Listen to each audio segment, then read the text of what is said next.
Today on the Ancestral Findings podcast, Connecticut has a long history of folklore, going back thousands of years with Native Americans and more than 400 years with Europeans.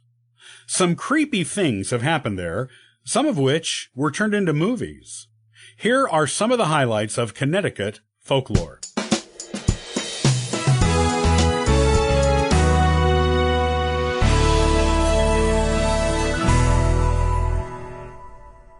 As one of the original 13 colonies, Connecticut has a long history of European settlement, going back to the 17th century, and Native American settlement, going back thousands of years before that.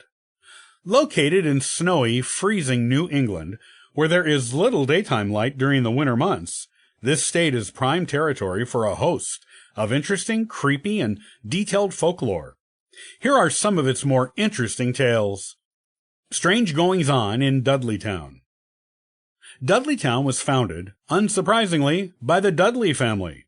More than a century before its founding, a member of the family, Edmund Dudley, allegedly got the family cursed when he plotted to overthrow King Henry VIII, and was subsequently executed for it via beheading. Tragedy was supposed to follow the family thereafter, and for a while, it seemed like it did. One of Dudley's sons and one of his grandsons were also beheaded for treason. His grandson was only 18 years old, and his only crime was having married the wrong person, in a marriage his parents arranged, so he was actually quite innocent. Edmund's descendants founded Dudleytown, and the supposed curse seemed to follow them to the New World. And the town that bore their name did seem to be a hotbed for strange occurrences.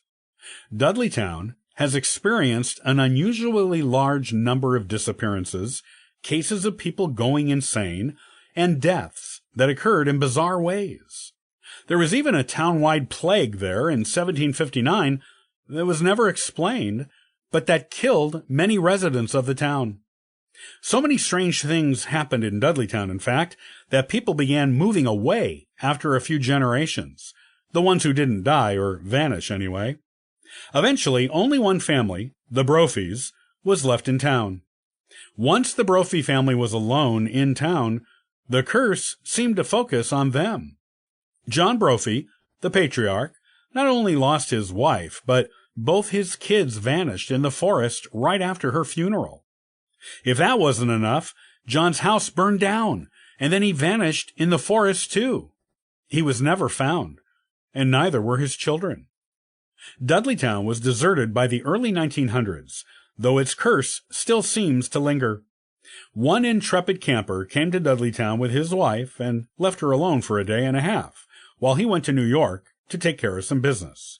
He came back to find her completely insane, and she killed herself soon after. What was once Dudleytown is now a popular spot for ghost hunters and those interested in the supernatural. The real Annabelle.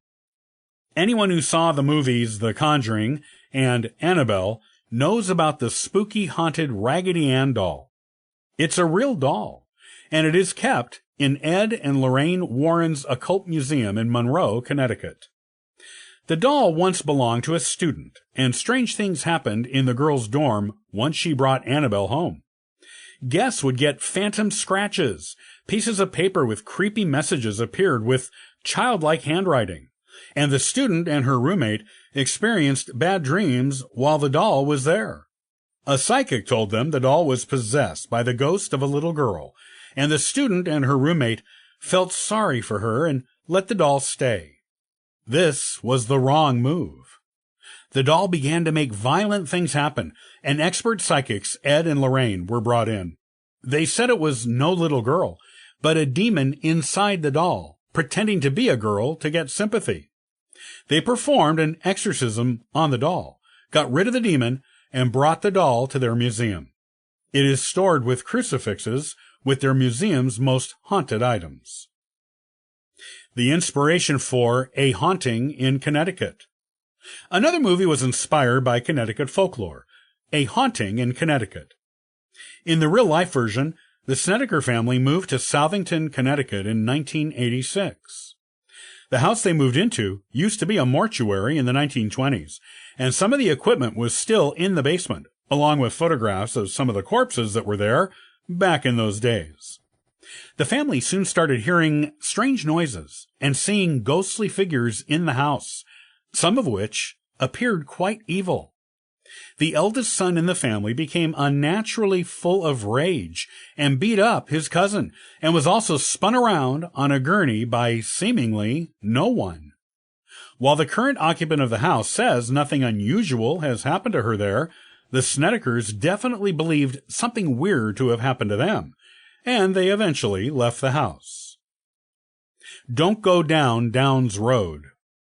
In Bethany, Connecticut, there is a famous road called Downs Road, and it is supposedly haunted, cursed, or both.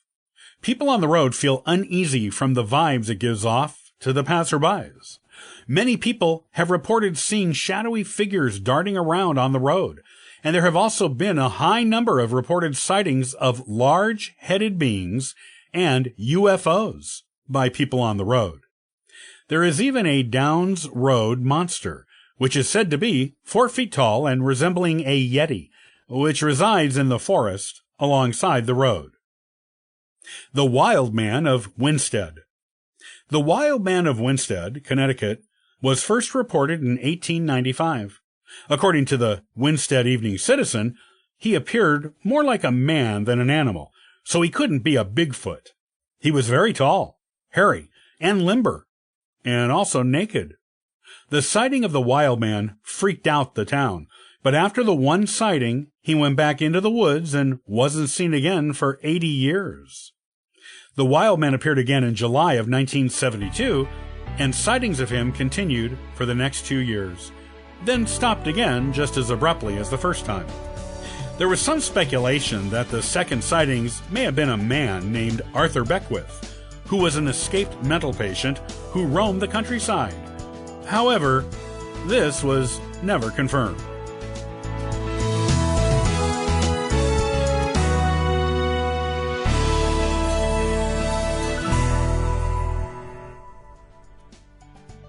Thanks for listening to the Ancestral Findings Podcast. You can subscribe to the podcast on YouTube and iTunes. Also, check out ancestralfindings.com for free genealogy lookups, ebooks, and weekly giveaways. Happy searching!